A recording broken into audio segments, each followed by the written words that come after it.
Davenport, the University Librarian, and I'm really happy to welcome all of you to this program and to welcome our speaker as well. The library has been offering this program for about 5 years, I think.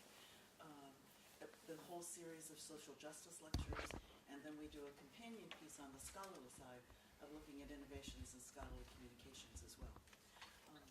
We invite you to engage with our speaker, to ask your questions, to debate if that's part appropriate to the topic, and to get as much information as you can. We put this together for students and faculty to be able to engage with people outside of the classroom and outside of the grading experience.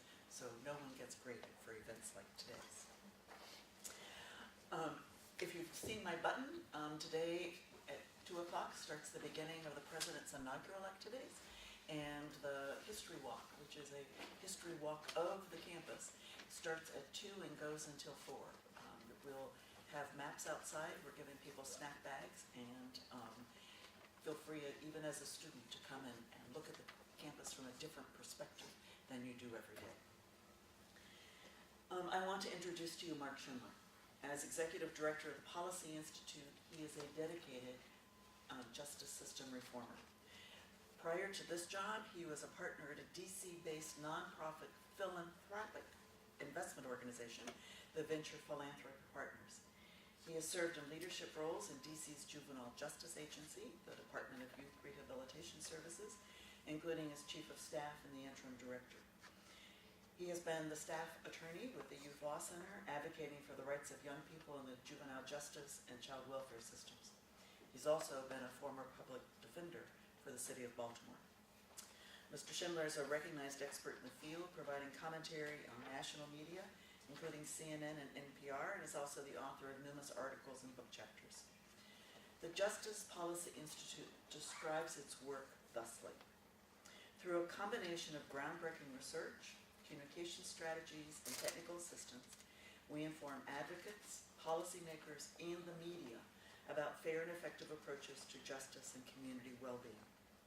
With the goal being, we envision a society with safe, equitable, and healthy communities, just and effective solutions to social problems, and the use of incarceration only as a last resort.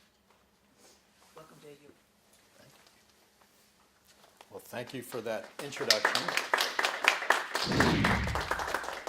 Thank you so much, and it's terrific to be here, particularly on such a momentous day and big week for the university, so it's great, and I appreciate folks coming out and taking your time to join for this conversation.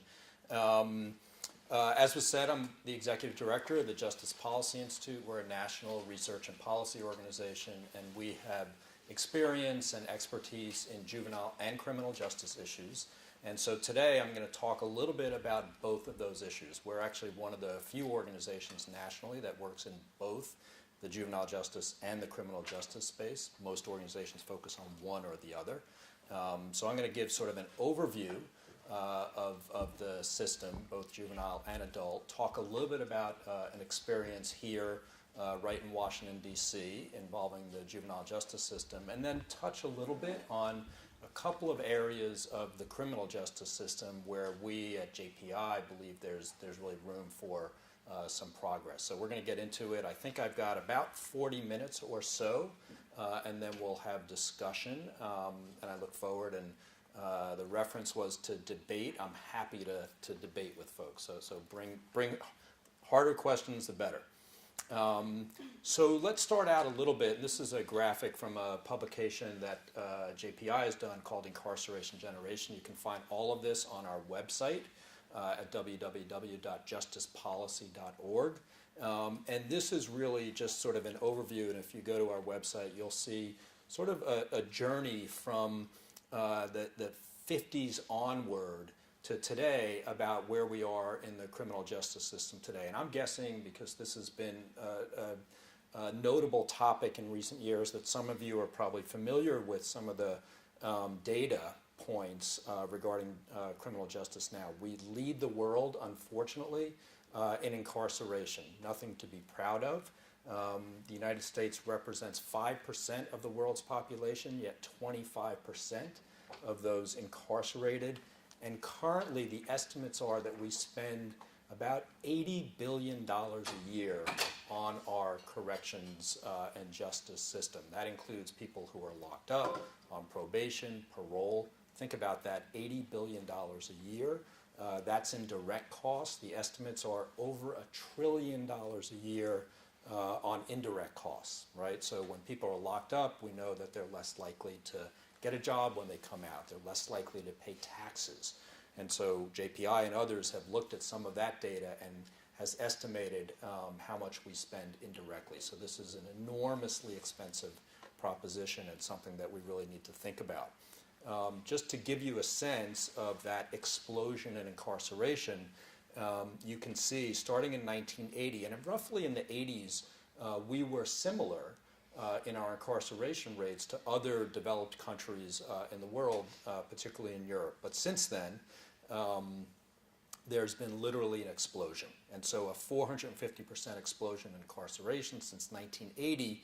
And what I'll also refer to is during that time, crime stayed relatively flat, right? So what we know is that incarceration rates go up, crime goes up and down, but there's often no correlation, right? So often no correlation between how many people we're locking up and the crime rates, something to think about. And here you can see where the United States compares to the rest of the world, right? Our incarceration is at such a high rate, it's literally off the chart, right? And so you can look at other countries around the world, look at Canada, just to our north at 114 per 100,000, but there we are literally almost at 700 people per 100,000. We are so far and away leading the world in this issue that it boggles the mind in many respects.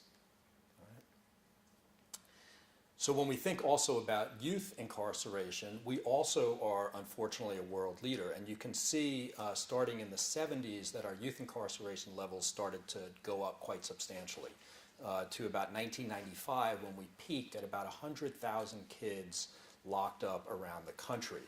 Now, interestingly, on the juvenile justice side, what you see is a substantial decline that you didn't see on the adult side. And this is actually a story that is not often told or known. Most people think of the U.S. as this explosion in incarceration, which is true, but many people don't know that in the last 10 to 12 years, we've actually cut our youth incarceration by half, right? So we're down now to, so this goes to 2015, where there are 40,000 kids locked up on any given day.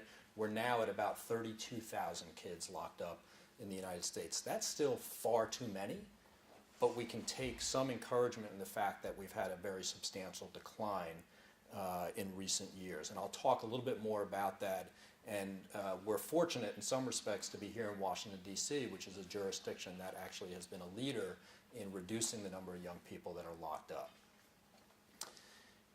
It's impossible to have a conversation about criminal justice in the United States, about incarceration, without talking about race, right?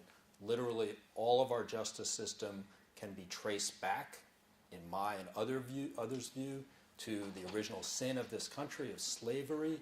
And here's just an example, and this is something that you would see in states around the country. We happen to have a slide here for Maryland, since we're right here near Maryland, and we can see that at every point, black males in this particular slide are incarcerated at a higher rate than whites. And here, 5 times more than whites. They're more likely to receive harsher punishments, even when involved with the same type of behavior, right? So literally impossible to have this conversation without talking about the impact of race. We know now, and these data points may be familiar to you, that 1 in 3 African American males are projected now to go to prison in their lifetime. That's not to jail. Jail is pre-trial. We're talking about prison, right? State prison, which is only for felonies and serious incarceration. 1 in 3 black males projected to go to prison. We also know today that there are literally more African Americans under control of the justice system today than were enslaved in 1850.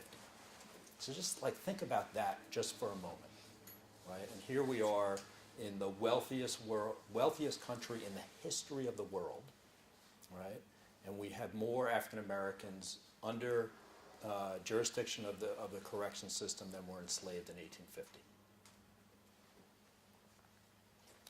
Some of you may be familiar. It's heartening to see that this conversation is happening in a significant way in popular culture. And so I was actually just saying I was here at AU last spring on a panel talking about for a screening for 13th. How many folks are familiar with 13th? Okay, so you guys, a lot of this is going to be familiar to you, right?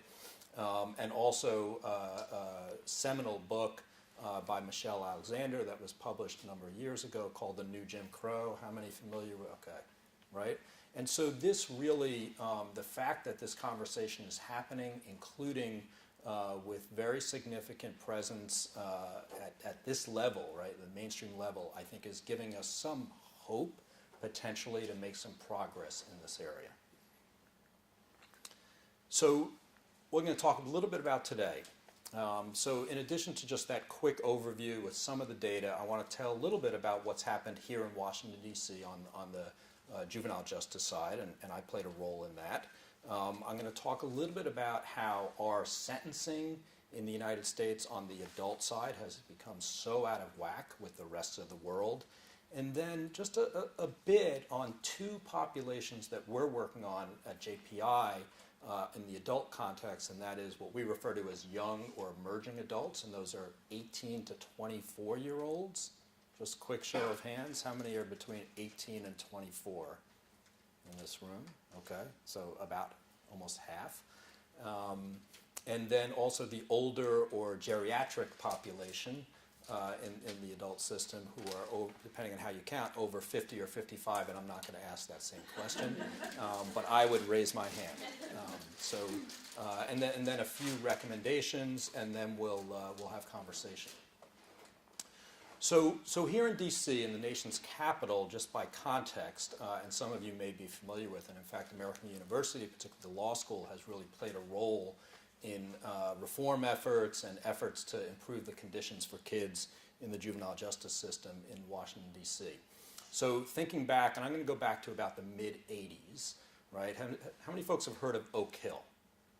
Right? If I had asked that question about 10 years ago, almost everybody's hand in the room would have gone up. And in fact, American University students, there was groups that would go out every year to tutor kids at Oak Hill at the old facility. So Oak Hill was the district's juvenile prison, if you will, or youth prison.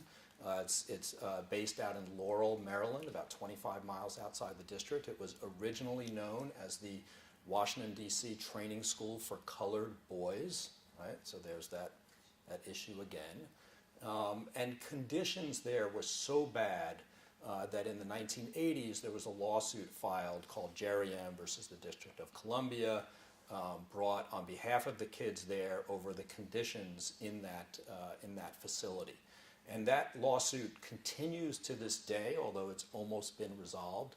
And the conditions there were just horrific. It was overcrowded, it was dangerous, there were drugs, staff would be involved in excessive force with young people. It really was a bad situation. And the lawsuit tried to both monitor and improve those conditions, but unfortunately they were not making significant progress in improving the conditions at Oak Hill for almost 20 years. Fast forward to 2001. At that point, then Mayor Williams of Washington, D.C., created what he referred to as the Blue Ribbon Commission on Juvenile Justice Reform to take a look at what was going on with juvenile justice in the district, particularly as it related to conditions at Oak Hill. A lot of advocates, myself included, got involved and started to push for best practices to have more kids in the community and ultimately to close the Oak Hill facility. And the Blue Ribbon Commission actually came up with, in their final report, made the recommendation to close Oak Hill and replace it with a smaller, more humane facility at that time based on what was referred to as the Missouri model. Missouri is, if you ask experts around the country, Missouri is the state in the country that's done it best statewide in terms of juvenile justice programming. And so when the Blue Ribbon Commission here in DC was making its recommendations, in fact, they went out to Missouri and toured the programs out there, and they said, this is what we should do in the district. That report was issued in 2001 and basically sat on a shelf, right? And nothing really happened until a strange thing happened starting in 2005. A number of us advocates were pushing to actually create a different agency within the district. So at that time, the Juvenile Justice Agency was embedded in a larger agency, Department of Human Services, and we advocated to have that create a cabinet-level agency called the Department of Youth Rehabilitation Services, where the director would report directly to the mayor, and to try to start implementing these reforms. And at that point is when a strange thing happened in Washington, D.C., where one of the most notable advocates, in fact, Vinnie Schiraldi, who was the founder of the Justice Policy Institute 20 years ago, was appointed to run DYRS, right? And this is someone who had been an outspoken critic of the system, and this was really sort of a man bites dog story, right? Where an outspoken critic was named the head of the agency. He asked me to join him at that time, and I joined the agency as General Counsel in 2005. And so we endeavored then to try to change the DC story and go through a series of reform efforts and strategies to try to improve the system. And fast forward, there's now a number of jurisdictions, states around the country that are trying to put forward similar reforms. And what I'm going to walk you through is sort of a framework that's been established to how we do juvenile justice reform. So the first piece is reduce, right? And that's simply to reduce the number of kids who are locked up in these youth prisons, right? And so you can see at that time we focused on moving kids out of the facilities. About 2/3 of the kids there were there for nonviolent offenses, so there were lots of kids locked up for very minor offenses. And so we started to shift our resources into community supervision. Fast forward in 2005, when I started, there were about 250 or so kids on the campus at Oak Hill. And today, if you go out to New Beginnings, which is on that same campus, and I'll share some information about that, there's about 35 kids, right? So drastically reduced the number of kids who are incarcerated. The second was to reform. So not just reduce the number of kids in the facility, but to improve conditions for kids who are in out-of-home placement. And this is a sort of infamous quote by the director who, when he was an advocate, said, "I wouldn't kennel my dog at Oak Hill because the conditions were so bad." I can tell you that when we showed up, that quote did not make us very popular with the staff, who, quite frankly, were working really hard under tough conditions, right? And so if you went out to Oak Hill around this time in 2005, what you would see is pretty much a pretty horrible youth prison.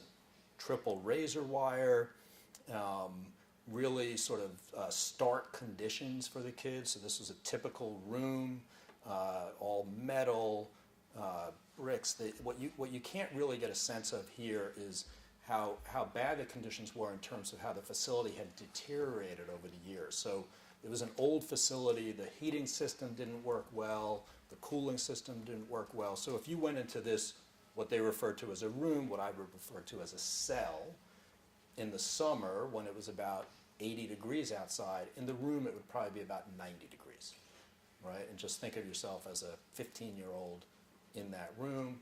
In the winter, very cold, and literally kids were stuffing their clothing in holes in the wall to prevent rats and other vermin from crawling into the rooms. So it was horrific.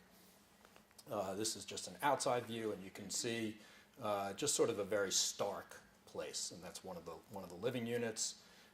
This is inside the living unit, sort of prison furniture. And remember, this is supposed to be a place that you go to get rehabilitation, right? And think about what the experience must have been there, right? Actually, I'm going to go back to here just for a second. So, one of the things that we did is we immediately contacted the folks in Missouri and asked them to provide some assistance to us, right? Some guidance, and start to work with us as we reform the system and the facility. And I was always struck thinking back that the first thing that the folks from Missouri said to us when they visited the old Oak Hill facility was they said, before you can do anything about rehabilitation or treatment, you have to get clean, safe, and orderly, right? 3 basic things: clean, safe, and orderly. Now, when you think about it, if you're working with young people, really in any situation, if you don't have those 3 things, how do you expect to have an educational, transformative experience, right? So think about where we are today, right? This is a very clean, nice environment, right? I assume all of you feel safe, right? I assume that nobody thinks that the person sitting next to them is going to just out of the blue sort of slug you in the back of the head, right? If I'm not right on that, you should say something, but I assume that's true, right? And it's also orderly, right? You knew what you were coming to, right? There was an announcement. I've actually given a little heads up about what I'm going to talk about, right? And here we are engaging in a learning experience, right? Now think about if we were sitting here today, if the room was 95 degrees, if you didn't know whether the person next to you was going to really hurt you, right? And if you had no idea what the schedule was or why you were here, how much do you think you'd be able to focus, right, on the conversation, right? But we were putting kids in that situation, right, and expecting good results, which just weren't happening. So we worked with the Missouri folks first to try to sort of do as best we could with that physical environment to improve the setting and train staff and try to make it clean, safe, and orderly, basically. So this is one of those same rooms, right? So not perfect, but in some ways maybe looks a little bit like a dorm room. Maybe. I haven't been in the dorm rooms here, right? But we swapped out the old metal correctional furniture with wood furniture. We had the kids have bedspreads. We put in a desk, right? We let them put stuff up on the walls to make it feel like it was their room, and we tried to start to soften it up, right? Remember, these are kids, right? There's the day room, which we just cleaned up, painted, put down carpeting, again, just trying to soften it up a little bit and make it a place that kids would feel, and staff, that they could have trusting communications and relationships, right? We also really thought about how we referred to the kids and also the types of experiences that we gave them, right? And I'll talk a little bit, this is all about, we grounded this in the principles of positive youth development, which is based on how adolescents develop, right? So these young guys were actually presenting on a panel on juvenile justice. You can see they were dressed for success. And I'll note, how do you think the staff referred to the kids before the reform started? What do you think the words were that kids were identified as? Anybody? Inmates. Detainees, wards, juveniles. That's exactly right. One of the best things we did was we contracted with a fantastic charter school here in the district called the See Forever Maya Angelou School. Anybody familiar? Right? And they came in and they took over running our school. We had a contract with them. And one of the first things they did is they said, we don't refer to the kids as inmates or detainees, as wards. What do you think they refer to the kids as? And they do now out at New Beginnings at the new facility. Any guesses? Is it Mr. or Sir? All right. Scholars, right? So now they're scholars. And you start to think about yourself a little bit differently when people use that type of language. So language we thought was important. Okay? So moving forward, and I'm doing the fast version of this, as we were cleaning up, making it safer, making it orderly, we also said that old facility was old, dangerous, decrepit, and too large, right? It housed over 200 kids. So in 2009, we opened New Beginnings Youth Development Center on the same campus. So we went from a roughly 200-bed facility to a 60-bed facility. And we tried to make it a place that would be more conducive to treatment and rehabilitation. So this is, just some slides. Anybody been out to New Beginnings? Okay. Which is just out in Laurel. I encourage you to visit. And this was really an effort to make it feel more like an educational setting. All right, so there's now the day room, lots of natural light.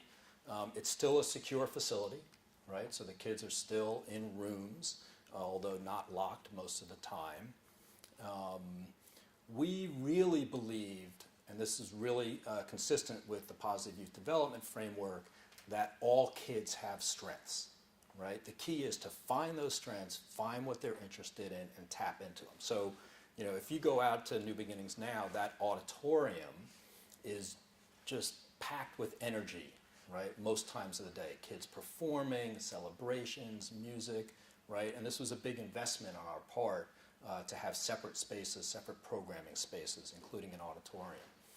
And as I said, the framework that we used was positive youth development. So who can think, what's usually the metric or the measure that is typically used in criminal justice about whether somebody is doing well or not?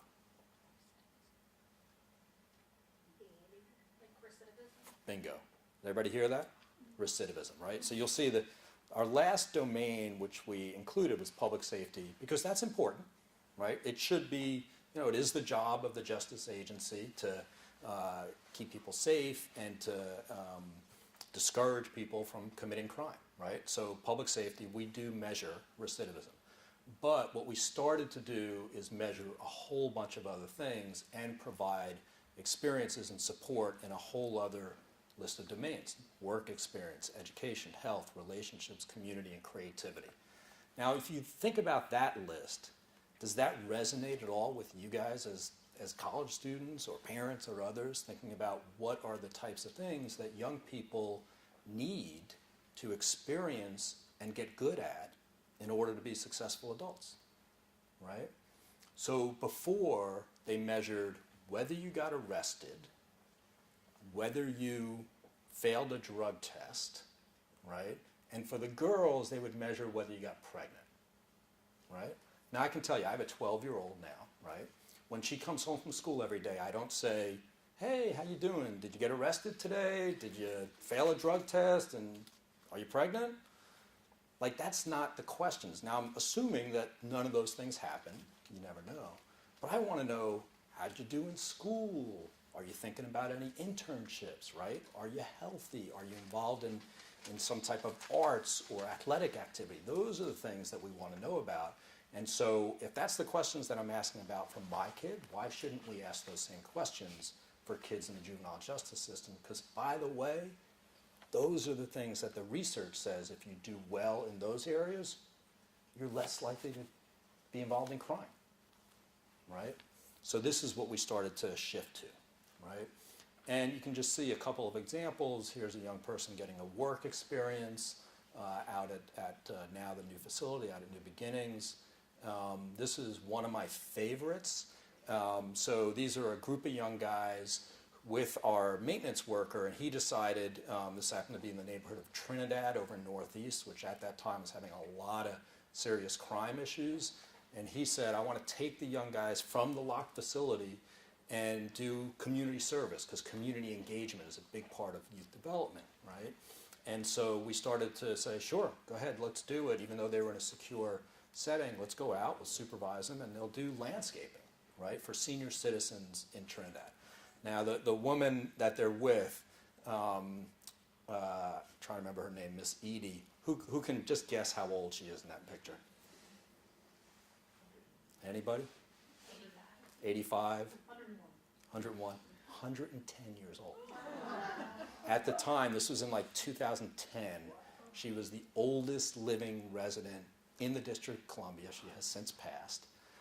She was an amazing woman. And these two guys that were with her, who were in our secure facility, who were involved in violent behavior, how do you think she referred to them? As her children. Children. She used a different word. babies, right? Just my babies, right?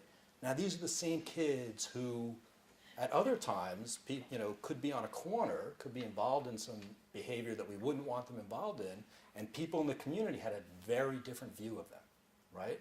But they're there, and they were so proud, right? You could just see it, and they treated her like a queen, right? And so we started to try to work to develop those relationships. This is another one of my favorites. So there's a group of kids at that time from Oak Hill who went on a whitewater rafting trip, right, with our staff. So that's staff and kids in the raft there.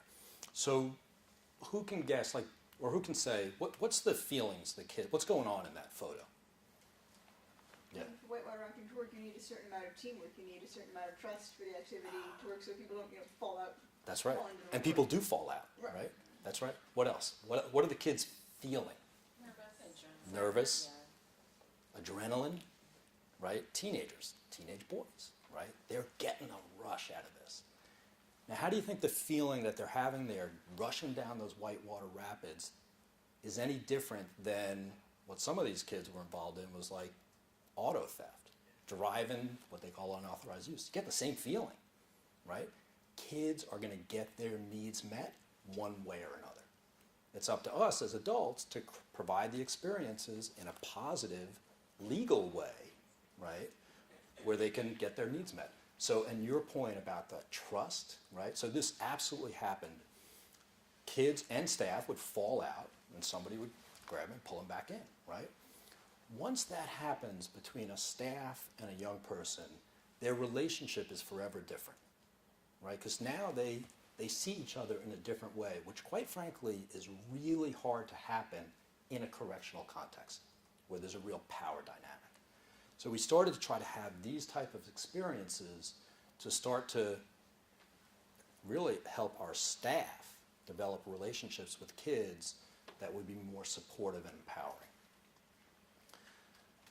What else? We also reinvested, right? So we were spending a ton of money on locking kids up. So here's a report that JPI did.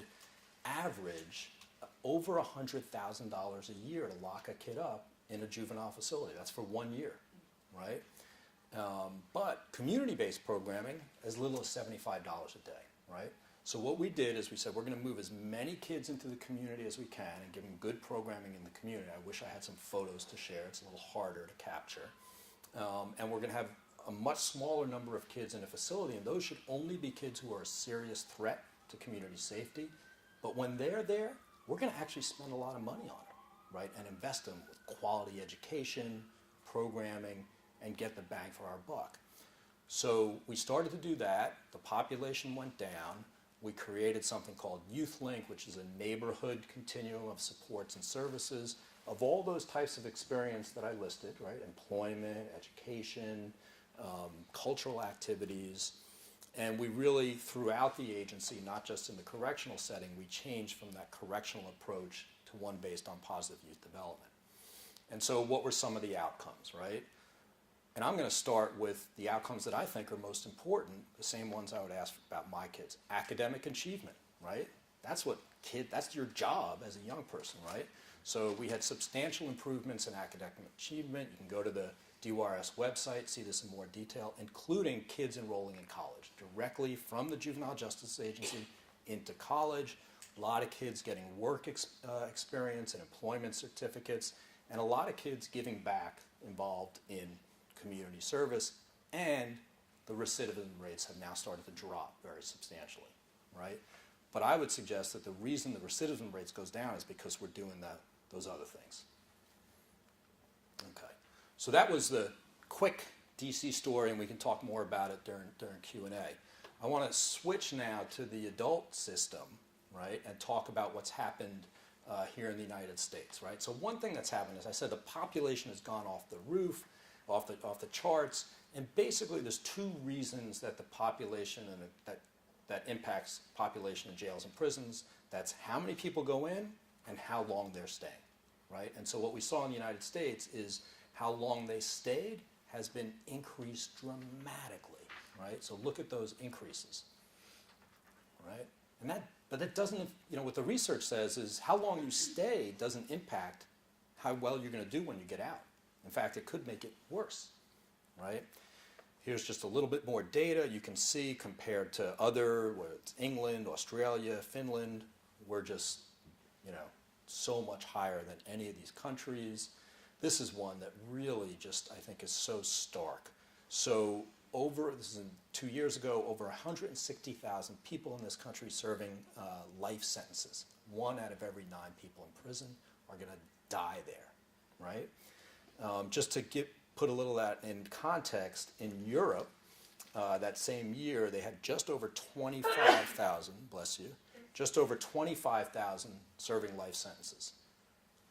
Population of Europe, about 740 million people. Population of US, about 320 million, right? So about half the population, 160,000 versus 25,000, right? And not getting us anything in terms of public safety, right? I want to sort of mention this. There's obviously been a lot of discussion recently about firearms, right? About the availability of guns. Really an important discussion that we need to have. And when we look at this from a criminal justice point of view, we see that there's a connection between guns and incarceration, right? So we have about 50 to 60% of the people who are in state prison are there on sentences that have gun enhancements, right? So because there was a gun involved in some way, whether you fired it or not, you're going to spend longer in prison, right? This also has a racial dynamic to it, right? So you can see most people who own guns are white, but most people who are in prison for firearm-related offenses are people of color, right? So what this says to me, over the last 30 to 40 years, there's been no shortage of political will in this country to remove black and brown people from our streets who have guns, but zero political will to remove the guns from the streets. Right, so just think about that for a second. All right, so a couple of thoughts on things we can do to try to make improvements on what's going on in the adult criminal justice system. So I shared more detail on the juvenile justice system. Now just a couple of things on folks who are closer to your age, quite frankly, 18 to 24-year-olds, right? So what we know is that 18 to 24-year-olds are overrepresented at every stage of the criminal justice system. So roughly 10% of the population, but you can see whether it's on probation, arrest, in jail, in prison for serious offenses, overrepresented. So these are essentially your prime crime years, 18 to 24, right? Here's Washington, D.C., again, about 10% of the population. Almost 40% of those in D.C.'s jail are young adults, and almost 100% of them are black or brown, almost all black, right? So we also have a racial justice issue here. Not only are they more likely to be incarcerated, but they're more likely to reoffend when they come out. They have very high rearrest rates. And so there's a reason that we should focus on this population if we really want to impact violent crime, right? Also interesting things, and this may resonate with you guys. So in 1960, these are factors that stabilize young people that make it less likely that you're going to be involved in crime, whether you're married, whether you're employed, and how you're doing in terms of your wages, right? So in 1960, 45% of the folks in this category were married. Today, or 2010, it's even lower now, just 9%, right? 27% of young African American men between that ages are disconnected from work or school.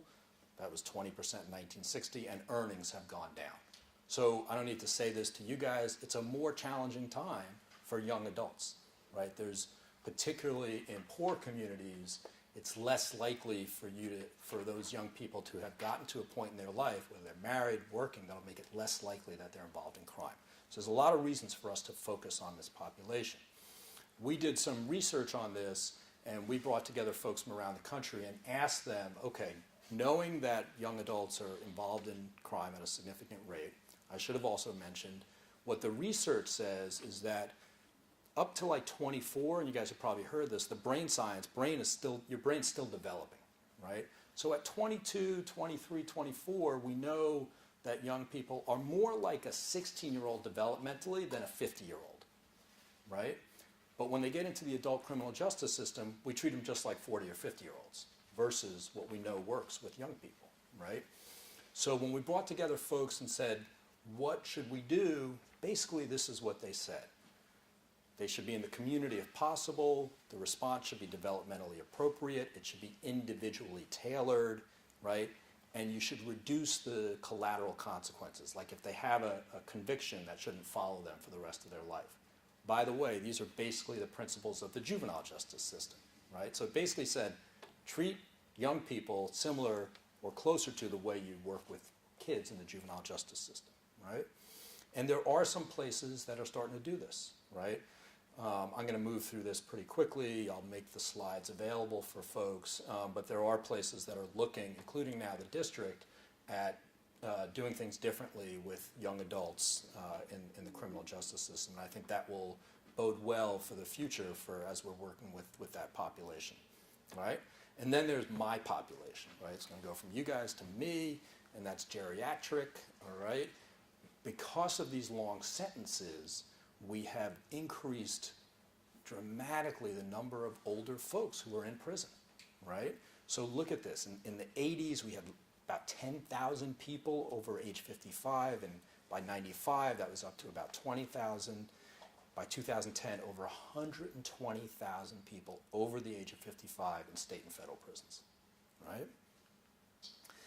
Enormous cost, right? So to incarcerate an average person under the age of 50, it's about $35,000, $34,000, but because of health costs, it goes up to about $68,000 for older folks, right?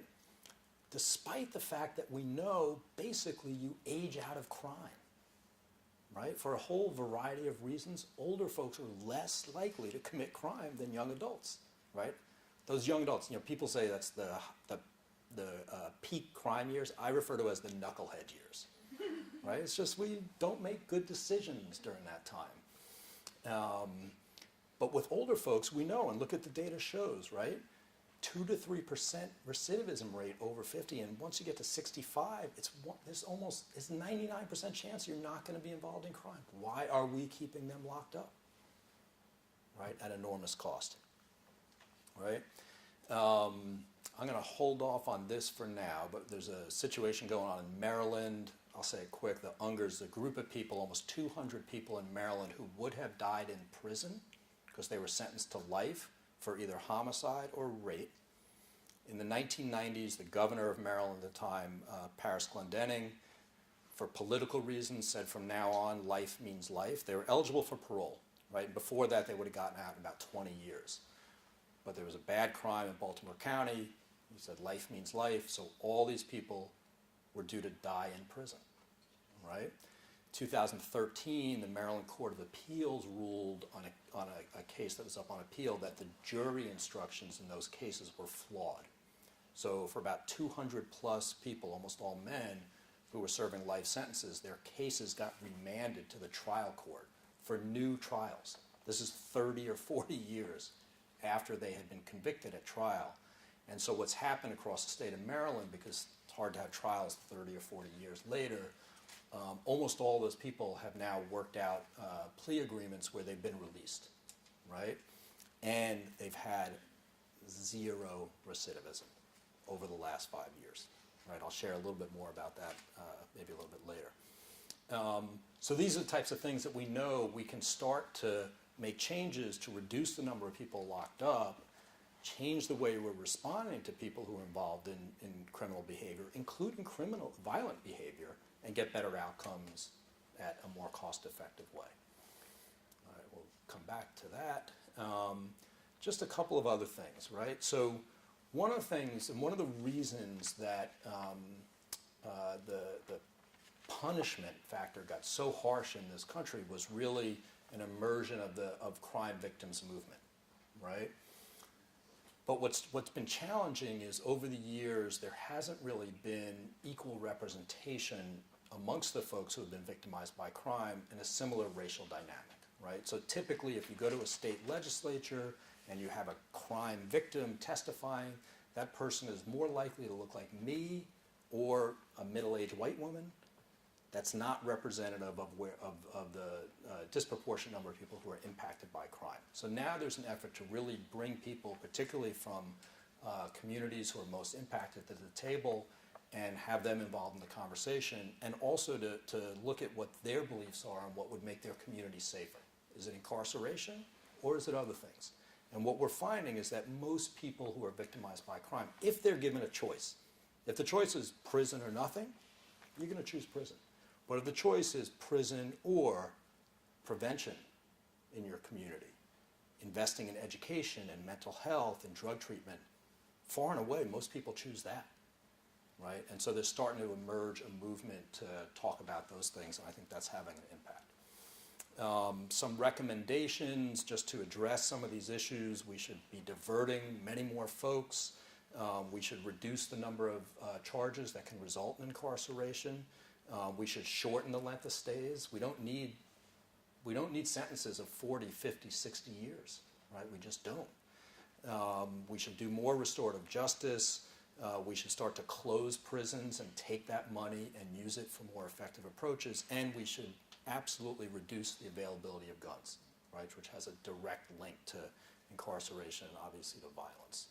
So just real quick, what have we seen in recent years, at least from the federal government, on what's happened? In the last administration, there was some substantial progress, particularly in the second term. And so there were directives from the Justice Department not to seek mandatory minimums. President Obama commuted the sentences of more men and women than the past 6 presidents combined. He banned solitary confinement for kids. He directed federal agencies to ban the box so they no longer ask about prior criminal involvement, and we started to phase out private for-profit prisons. So lots of good progress. I will say JPI is a completely nonpartisan organization, but we do look at what's going on, and we do see differences in approach between the last administration and this administration. This is a piece that I wrote, and really ask the question, will Attorney General Sessions start to turn back the clock on these issues? Unfortunately, that is what we're seeing under the current administration. So they've reversed the policies under Attorney General Holder. They're now directing prosecutors to seek the harshest sentences that they can, including mandatory minimums. We've heard a lot about the false narrative of immigrants being involved in crime, which is not true. They've reversed the policy to allow for private for-profit prisons.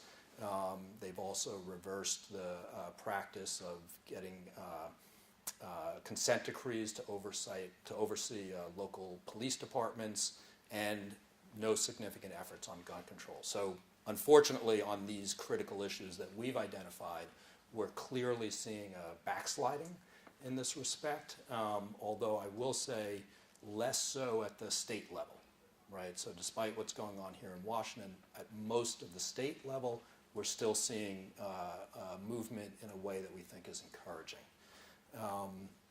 So I don't want to end completely on sort of a sad point. This is one of my favorite photos, and you may recall from a couple of years ago where President Obama was the first sitting president to visit a federal prison. And this was his statement, which I think speaks volumes on how we look at and think about the justice system, right? And talking about young people who made mistakes, not that much different than the mistakes he made, but they didn't have the kinds of support structures, the second chances, the resources that would allow them to survive those mistakes, right? And so you got a little glimpse of that when we talked about what we tried to do here in the district with the juvenile justice system, and what we're pushing for in terms of changed policies at the adult level around the country. So I'm going to stop there. I went pretty quick. I'm happy to now engage in conversation. So, yeah. We'll start here, and yeah, let's just go. So you have a slide on sort of chipping away at mass incarceration. but I feel like, I mean, you definitely know it's difficult to make sort of sweeping reforms for prisons and jails, especially given the fact that there's like the national level and there's state level. But there's also the issue of privatization. Yeah. How would you really go about doing that when a lot of prisons are outsourced now? Yeah, it's interesting. So much more on the adult side, where we do have private for-profit prisons. It's in the news right now, if you've been following the case in Mississippi that's been litigated. There had been pretty substantial progress in recent years to reduce the number of private for-profit prisons. We're seeing backsliding on that because of what's happening at the federal level. We need to keep at it. We need to expose that and tell those stories. I think I used to be a litigator. The litigators, the lawyers are doing a good job exposing the horrors that we see in some of those facilities, and so we need to keep at it. I don't have a good answer on that one, but I feel like we were making progress, and so hopefully we'll get back to a place where we are making progress in that area. Here, and then we'll go, yeah. So I was curious, on one of the slides, it seemed like it was a fairly dramatic decrease in youth incarceration rates starting in 1995. And I wondered, if there was a particular reason for it, in terms of what happened in 1995 that made such a big difference? That's a good question. So in the early 90s, we did see a spike in juvenile crime, right? It's interesting. If you looked at a chart back then, you would see that the rate of homicide went up very significantly, right? And are folks sort of familiar with the term super predator, and sort of, there was this horrific demonization of young black boys at that time, right? But there was a spike in crime. But they were saying, they're fatherless, they're remorseless. I mean, it was really horrible racist language. And they said kids are different these days, right? These kids are different. Now, if you looked at a chart that showed the youth homicides, which did go up dramatically, if you broke that down by homicides with a firearm versus homicides without a firearm, right? What you saw is that the increase was all because of firearms, right? So if kids were different, right, if they were more violent, you would think that homicide by knife, by stick, right, those would go up as well. So in my view, when we were having those discussions back then, what I would say is kids aren't different, right? What the hardware changed, the software didn't change, right? But what we started to see is crime started to come down, right? And that gave an opening, and some of the policies and some of the practices that I talked about started around that time, and we started to drive the use of incarceration down.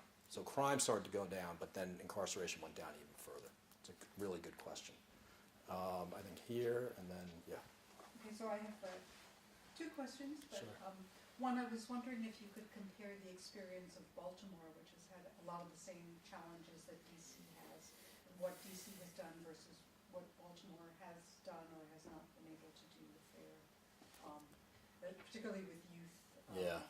Criminal justice. And the other one is there's an increasing use now of algorithms in sentencing. I'm wondering if you've looked at that. There have been charges of racial bias Yeah. in that, Yeah. and if that's part of what you're looking at. Yeah, good questions.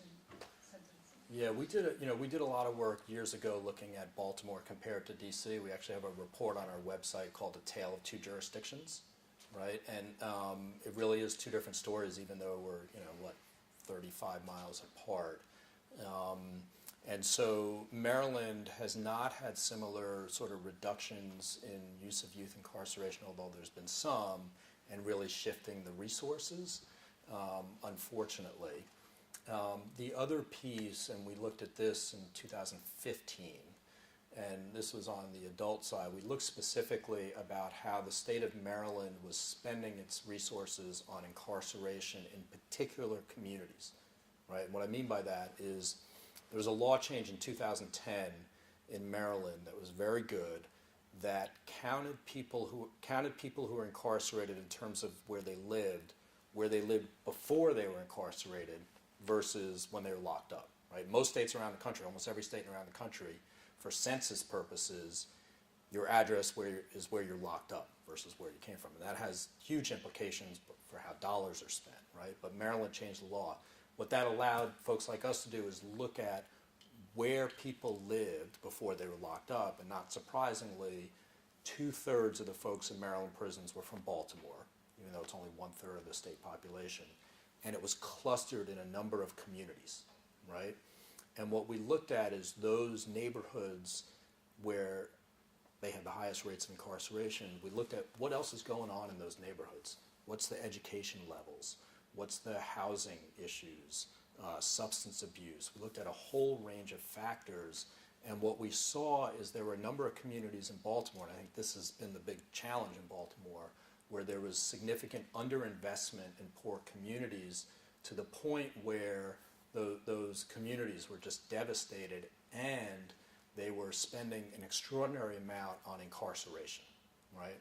We ended up identifying one particular community as what we refer to as the highest incarceration community in the state of Maryland, in the city of Baltimore, where in 2014 there was about 450 people incarcerated in state prison from this one little community, right? So they were spending about $17 million a year to lock people up. Meanwhile, it had the highest morbidity rate in that community. It had very low income levels. It had very low education levels. It had the highest number of abandoned houses in that community. We issued that report in February 2015 and identified that community. Several months later, in April 2015, there was a very significant event in Baltimore, which folks are probably familiar with, the Freddie Gray, right? Freddie Gray was from that neighborhood, Sandtown, Winchester, which had been identified as sort of the most challenged neighborhood in all of Baltimore. So I think that gives us a glimpse of what the challenges are in Maryland. I think they're trying to push forward some better policies, but they haven't gone through the transformation that the district went through, at least on the juvenile justice side. Your second question on the analytics is we're not doing much work on that, but I know folks are. I think there are some challenges in terms of the racial biases that are built in because it's all based on crime data, right? So it's sort of looking backwards to try to predict what's going to happen in the future. A lot of that gets into where people are arrested and where people are arrested or where police deploy their forces. So it's super complicated and challenging. And so I think it bears a lot of scrutiny before folks move forward with it.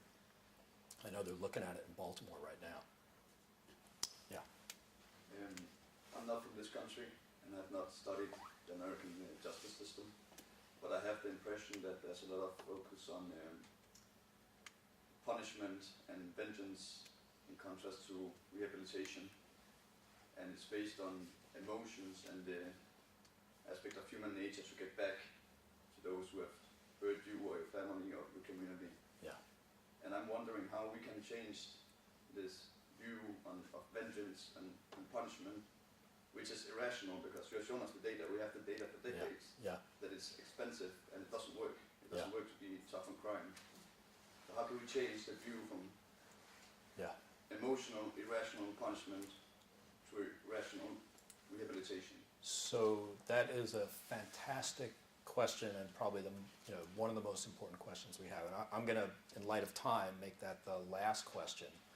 And I'm actually not going to, I'm going to answer it with a friend of mine, right? And so I shared a lot of data today, right? And if it was all that we needed was to know what the data said and the research and people like me said to do the right thing and put the right policies in place, we wouldn't have this issue, right? So we need to humanize, right? And we need to understand that these are real people who are impacted by these policies and have a conversation that's inclusive of folks who are directly impacted on both sides, right? And so I'm going to quickly share if I can, right? So I mentioned the UNGERs, right? These are the 200 or so, mostly men, who came out of prison after serving 30 or 40 years, right? What I'm going to share is some thoughts from a couple of the UNGERs. The first one you're going to hear from is a guy named Stanley Mitchell, who now works with us at JPI, right? He was released after 34 years, very serious crimes, right? Almost all of these folks were locked up when they were in those high crime peak years, right? Some of them were under 18, but most of them were between 18 and 24. They're different people now, right? And so we need to sort of wrestle with that and grasp how that informs. So I'm going to see if I can do this. Yeah? Yeah, it's just good. Is the cursor not showing up? Yeah, no, I think it's doing something. Let's see. Oh, do I? Oh, I need What to. were you most surprised to learn from Hold on. those interviews? So I need to now go to. I'm gonna. You just have to go to the internet. Go to the. There we go. Yeah. Sorry. Whoops. I don't know what that is. Can we go back to the beginning? So this is Stanley. What were you most surprised to learn from those interviews? That there was no anger, everybody I talked to, there was no anger at the system. And nobody was asking for a handout. I mean, nobody sat there and said that, okay, we're out, and some of us were not guilty, and all of us done what time that the law said we had to do, so we felt as though, they felt as though somebody owed them this big compensation check. Everybody that I talked to, that was physically capable, they just wanted a job, and a job that their background wouldn't be held against them. So he went out and interviewed all these guys for us. Everybody that was physically capable of being employed, they wanted a job that they could pay their bills and support their family and be left alone. There's another gentleman. In fact, most of them just want to come home and spend their time, whatever they got left, with their families and leave that behind. There's a lot of stuff going on. Listen, even in there, He's from Baltimore. When they watch the news, you cringe about what's going on, and then they think that I would have done something like that. That's hard to swallow. Please. I got family. I got feelings. I got loved ones. And I took some of my life. Can't change that. I can't change what I did. I can only change who I was. So why do you want to change who you were? So I like that guy.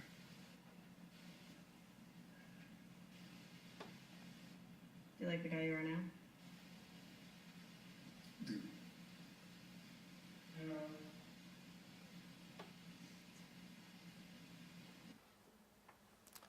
So I'll end there, if I can. What were you most surprised to learn?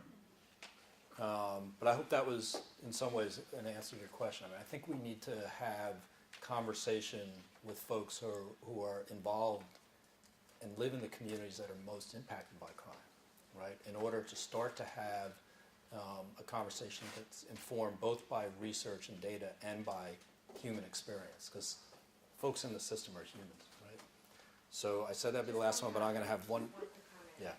So to kind of what it sounds like you're speaking to is, does the prison system or kind of that type of reform system, is that beneficial for where we are in the world now? And so there's a book that many of you have probably already heard about, by Angela Davis called Our Prison System's Obsolete. Yeah. And so that may be something that may be beneficial for you to read if you want to learn a little bit more about maybe what a new system or a new structure looks like. I definitely have pulled a lot from it. I haven't read it from front to back, but I definitely think it can be valuable. So if that's something that you're interested in, I recommend it. That's a great way to end with one of your. So thank you.